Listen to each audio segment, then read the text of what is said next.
You are an idiot. How can you think of leaving a stable job for a silly business idea? Let's break up. I can't be with such a failure. But today's our anniversary. Please, I am sorry for what I said before. Take me back. Japan's economic news had nothing on what was happening in Seoul. Every morning, I scrolled through headlines about AI replacing entire industries, about the old guarantees dissolving like sugar in rain. And every morning, I closed my phone and went back to my spreadsheets and told myself I was fine. My name is Bak Sun-ho. I graduated from a respected university in Seoul, passed the brutal exams, and landed a position at one of the country's largest commercial banks. I was 26 years old, and I had done everything the plan required. The plan, it turned out, had not read the same headlines I was reading.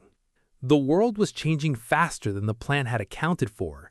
AI was eating the middle. Stability, that thing my parents had worked their entire lives to hand me, was becoming a concept rather than a guarantee. I started to think about what I was actually good at. I started to think about what I would do if the floor disappeared. The answer came from an unexpected direction.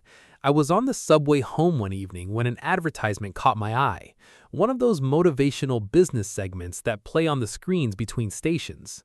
The man on the screen was talking about building something of your own, about the difference between working for someone else's dream and building your own. I don't remember exactly what he said. I remember that something in my chest responded to it the way a tuning fork responds to the right note. I started making a plan. 3 days later, I was on a dinner boat on the Han River celebrating my 1-year anniversary with my girlfriend, Nayun. She was 24, warm and pretty, and we had met through a matchmaking app that both our friends had insisted we join. We had bonded over being the two people in the group chat who were clearly only there because someone else made them. The river was doing its thing. The lights of Seoul reflecting in the water, the kind of evening that exists specifically to make you feel like your life is going somewhere good. The captain had mentioned that people made wishes here, that the river had a reputation for granting them. She laughed at that. I reached across the table and told her about the plan. I told her I was thinking about going independent, financial consulting specifically. I had the qualifications, the network, the understanding of cash flow that 4 years at the bank had built into my bones. It would be hard at first, but I had thought it through carefully. I had a path. I watched her face as I talked. Something happened to it that I had not seen before. "You're going to fail," she said. I heard the words. I didn't immediately process them as belonging to the person across from me, the person I had spent a year with, the persons whose favorite coffee order I knew, the persons whose laugh I had thought was one of the better sounds in my life. "Your whole thing is that you're reliable and careful. That's it. That's your entire personality. A safe, boring, careful man who works at a bank. I thought that meant you'd be a stable husband. I wasted a year finding out you're just a man with delusions." She set her chopsticks down with the specific precision of someone who has been waiting to say something and has finally chosen the moment. "If your boat is going to sink, I'd prefer not to be on it. Let's end this." I sat with that for a moment. The river went on being beautiful and indifferent. "Okay," I said. "I think you are right that we have different values. I couldn't have seen a future with you anyway." "Good," she said. "I was worried you'd make a scene." Our 1-year anniversary ended at the dock. I took the subway home and sat in my apartment and felt, underneath everything, a strange heat. Not grief exactly, something more energetic than grief, something that wanted to move. I moved. I left the bank 4 months later and registered as an independent financial consultant. The first year was the kind of difficult that you can't fully describe to people who haven't lived it. I had 2 clients from my bank network. Enough to start, not enough to breathe easily. Seoul's cost of living is not sympathetic to people building things from scratch. I took side work, bookkeeping, accounting outsourcing. I went weeks without enough sleep. There were moments, late at night, staring at a spreadsheet that represented my entire financial reality, when I understood with full clarity what it meant to not have a corporation's name behind yours. I kept going anyway, not because I was brave, because I had already left, and Nayun's voice in my memory was more useful than she had intended it to be. By the third year, I incorporated. By the fourth year, I had a roster of clients that included names I wouldn't have imagined when I was eating instant noodles at midnight in my first-year apartment. One of those clients was Kwon Jae-min. Jae-min was 33 years old and one of the most genuinely talented architects working in Korea. He designed luxury resort hotels with the specific confident vision of someone who had been born knowing exactly what they were for. He was also, by every account I encountered before meeting him, completely impossible to work with. 3 financial consultants had quit before me.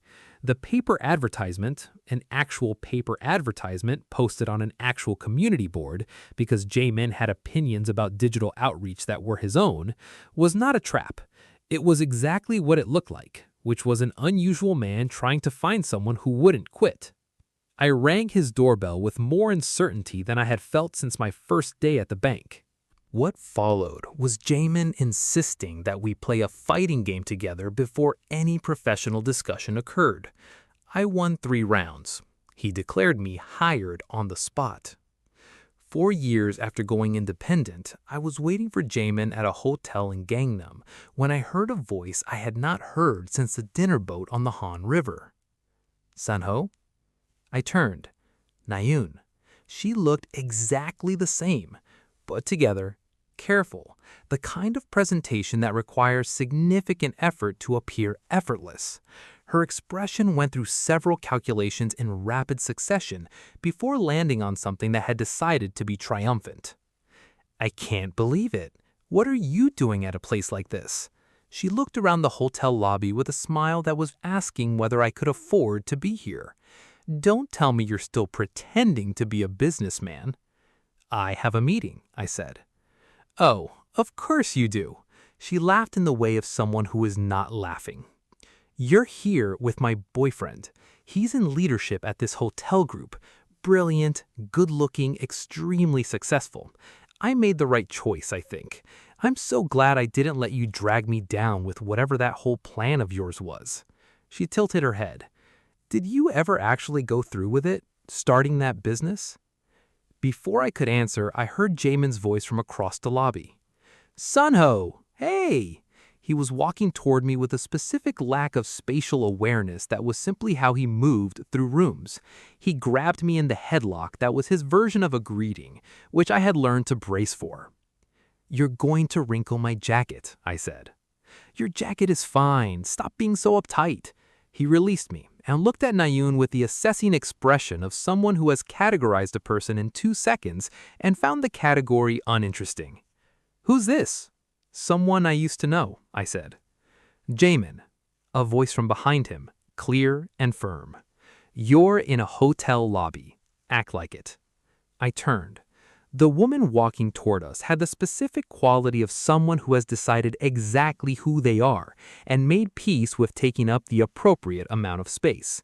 She was Black American, early 30s, with natural hair pulled back elegantly and the kind of professional composure that comes from being very good at something that requires dealing with people who are not always easy. She was looking at her brother with the affectionate exasperation of someone who has been having the same conversation for years and has not stopped having it because she loves him. This was Kwon Danielle, Jaemin's older sister, who had been the actual reason his career survived his personality. Her official role at their family's architecture firm was client liaison. Her unofficial role was being the human infrastructure that allowed a genius to function in a world that required social skills he did not have. I had heard about her for a year before this meeting. I had not been prepared for her. "You're Mr. Park," she said, extending her hand. "Jaemin talks about you constantly. He says you're the only financial person who makes him feel like he's being managed." "He beat me at a fighting game and then hired me. I think the bar was low." She laughed. Brief and genuine. Nothing performed about it. "That's exactly how he hired our last 3 architects. Don't feel special." We sat down. Nayun, who had been standing slightly to the side during this exchange, recalibrated. She had been watching the interaction with the expression of someone running the math and not getting the answer she expected. "K-Jun is waiting for me," she said. to no one in particular. My boyfriend, the leadership candidate. She looked at me. I hope the meeting goes well, whatever it is. She left. I did not watch her go. The meeting was a planning session for a new resort project that Jamin had been contracted to design. Danielle walked me through the client relationship architecture, who needed to be managed, what the timeline sensitivities were, where the financial exposure points lived. She was precise and thorough, and she asked 2 questions that suggested she had read the preliminary materials more carefully than most people read final reports. When Jamin stepped away to take a call, she looked at me and said, "I need to apologize for not connecting you to this project sooner. I've introduced Leo, Jamin, to several consultants. As you know, their relationships didn't last. I want you to know that his success in the last 4 years is genuinely because of your work. He doesn't always say that, so I'm saying it. He says it more than you'd think, just not in words anyone would recognize." She laughed, brief and genuine, nothing performed about it. That's exactly how it is. She looked at the table for a moment. "Can I ask how you got into independent consulting? It's an unusual path from banking." I told her, not all of it, not the boat on the river, not the specific words that were said to me, the shape of it, the decision to leave a stable thing, the first year of not enough sleep, the paper advertisement, the fighting game. She listened with the full quality of her attention, which I was learning was how she did everything. "That takes courage," she said. "Most people know what they want to do and find reasons not to do it. You found a reason to do it anyway." "Someone told me I definitely fail," I said. "It turned out to be very motivating." "Really?" she said. "Extremely," I said. Jamin came back from his call and the conversation moved back to the project, but something had shifted in the room, and I think we were both aware of it, and neither of us said anything about it because Jamin was there, and because some things don't need to be said immediately to be understood. A year passed the way good years pass, full and fast and arriving at its end before you've properly accounted for all of it. I was at Supise Resort in the mountains with Danielle. We had been together for 8 months at that point, which had happened in the gradual and entirely natural way of 2 people who spent time in the same rooms for professional reasons and discovered that the professional reasons were not the main attraction. She was pointing out the architecture of the original resort building, which dated from the 80s, explaining the way certain design choices communicated the era's understanding of luxury, when I heard a voice. Nayoon. She was standing at the edge of the lobby with a man beside her. Tall, well-dressed, the specific presentation of someone who works at a luxury hotel group in a leadership capacity. He was looking at her with the slightly distracted expression of a man who had agreed to this weekend and was not yet sure about the terms. Sunho. She had the expression of someone who has rehearsed the encounter they hoped for and is now adapting to the one that is actually occurring. What a coincidence. I'm here with K-Jun, my boyfriend. She smiled at him. He's a business planning director, very successful. She looked at me. I had no idea you were still pretending. What are you doing at a place like this? Working and spending time with my partner. She looked at Danielle. Something moved through her expression. I don't know what he's told you, she said to Danielle, but when I knew him, he was a regular bank employee, convinced he could start his own business. I tried to tell him the truth, that he was average, that he had no special qualities, that he was going to embarrass himself. He didn't listen. I can only imagine. Nayeon. The man beside her, K-Jun, said her name with a specific tone of someone drawing a boundary. She stopped. K-Jun is my financial consultant. He's worked with our hotel group for almost a year. He's done more for our financial strategy in that time than the firm we used for the previous decade. He looked at her with an expression that was performing patience over something less patient. I'm sorry, I should have mentioned that. Nayoon's smile had gone somewhere. K-Jun continued.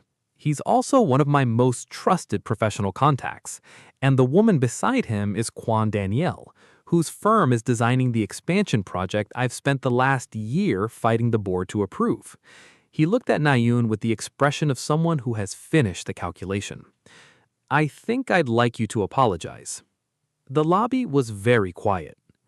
I looked at Nayun, at the specific quality of the moment she was inside, a moment she had not scripted and could not exit gracefully. You don't have to apologize, I said. Genuinely, you told me I would fail on a dinner boat 4 years ago, and I thought about it every single time I wanted to quit. Every single time. Your confidence in my failure was the most useful thing anyone said to me in the first year of my business. So, thank you, actually. She stared at me. I mean it, I said. I wouldn't be here without that conversation. Kejun apologized to us and walked Nayun toward the elevator with the efficient kindness of someone ending a scene. I watched them go. Danielle took my hand. She really said all of that to you, she said. It was not quite a question. On a boat, I said, on our anniversary, while I was trying to tell her my plans.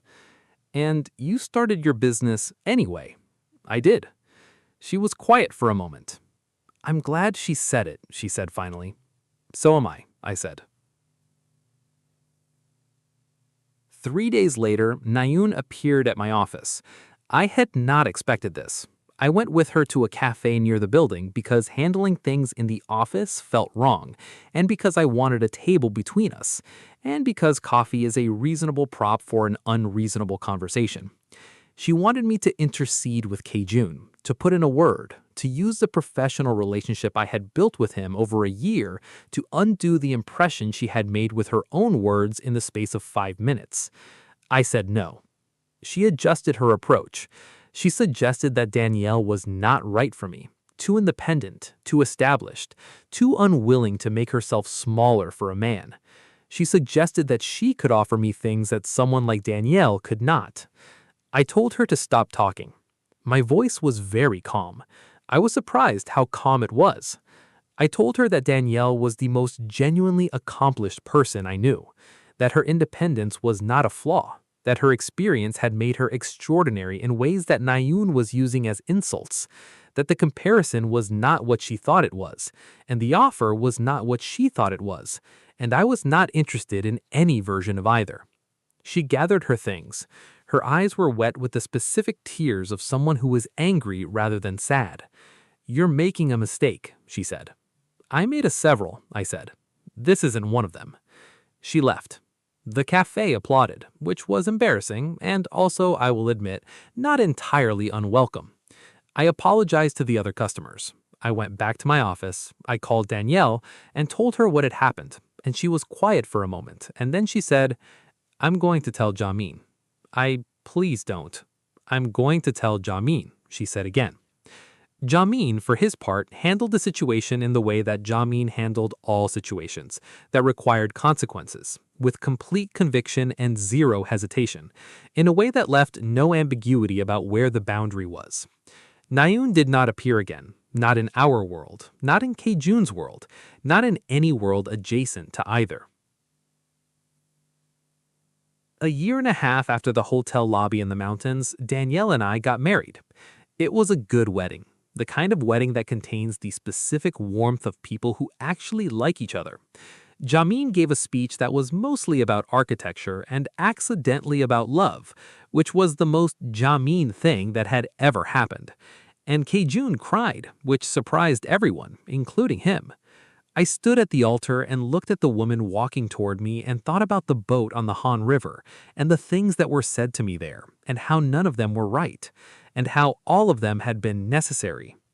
I said that to Danielle once, early in our relationship, when I was explaining why I had made the choices I made. She looked at me for a long moment and said, "That's very wise." I got it from a Subway advertisement. She laughed, the full, real version. I still think it's one of the better sounds in my life. If this story stayed with you, if any part of it felt true, drop a comment telling me which moment hit hardest. Was it the boat on the river, the hotel lobby, the office cafe? I read every single one. Subscribe so you're there when the next story drops, and share this with someone who needs a reminder that being told you'll fail is not a verdict. It's just someone else's opinion about a future they can't see yet. See you in the next one.